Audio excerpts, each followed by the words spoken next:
Salam alaikum, j'espère que vous allez bien. Aujourd'hui, on va s'attaquer à la lettre Fa.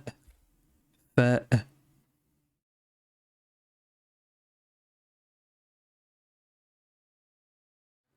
Très bien, alors la lettre alpha s'écrit de cette façon et c'est l'équivalent de la lettre F en français.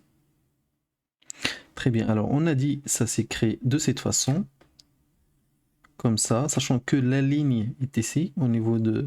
La ligne est à ce niveau-là. Voilà, et voilà. Ok, donc la ligne est ici. Et là, on peut ajouter les voyelles. Donc si je rajoute une fatha, je vais prononcer fa. Donc comme en français, fa. Je peux mettre une kasra et prononcer fi. Je peux mettre une damma et prononcer fou. Et puis je peux mettre un soukoun pour prononcer f. F. Donc fa, fi, fou, f. Très bien. Alors comme d'habitude, voyons comment cette lettre s'écrit au début, au milieu et à la fin d'un mot. Donc au début du mot, il n'y a qu'une seule forme, c'est comme ça. Et puis il y a les lettres. Donc n'oubliez surtout pas le point. Donc ici je vais prendre un mot qui existe en langue arabe, c'est le mot filun, qui veut dire un éléphant. Filun. Ce qui nous intéresse nous, comme d'habitude, c'est pas le mot en soi, mais c'est que vous sachiez repérer la lettre alpha ici au début du mot. Filun, filun. Ok.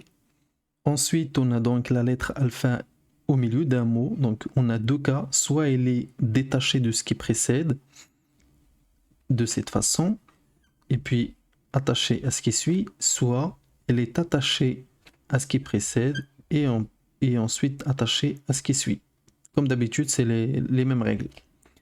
Donc, dans ce cas-là, je vais prendre le mot nafidatun, qui veut dire la fenêtre. Nafidatun.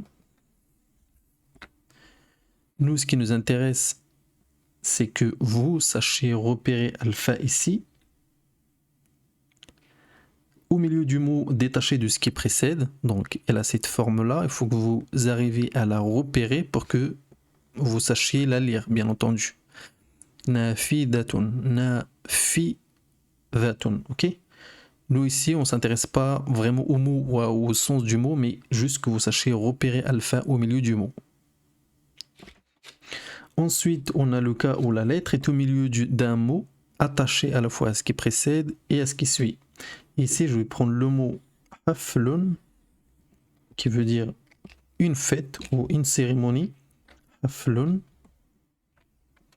Le but, comme d'habitude, c'est que vous sachiez repérer alpha au milieu du mot. Ici, j'ai alpha avec as-sukun. Donc ici, c'est as-sukun. Haflun. Ok?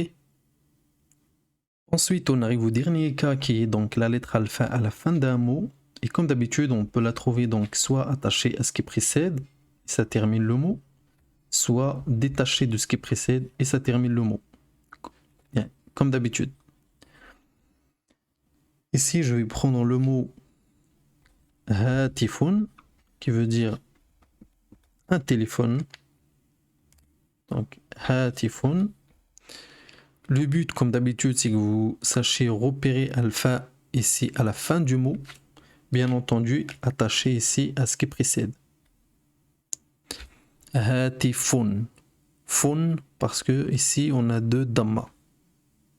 Ok? Et le dernier cas, donc quand on est à la fin du mot, mais détaché de ce qui précède, je vais prendre le mot kharoufun, qui est le mouton.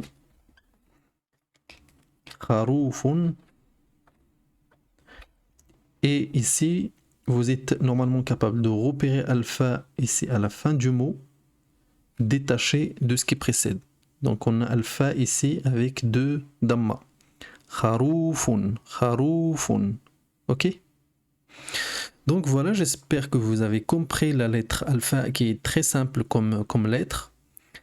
Si vous avez aimé la vidéo, n'hésitez pas à la partager. N'hésitez pas également à vous abonner. Et puis, quant à moi, je vous dis à très bientôt.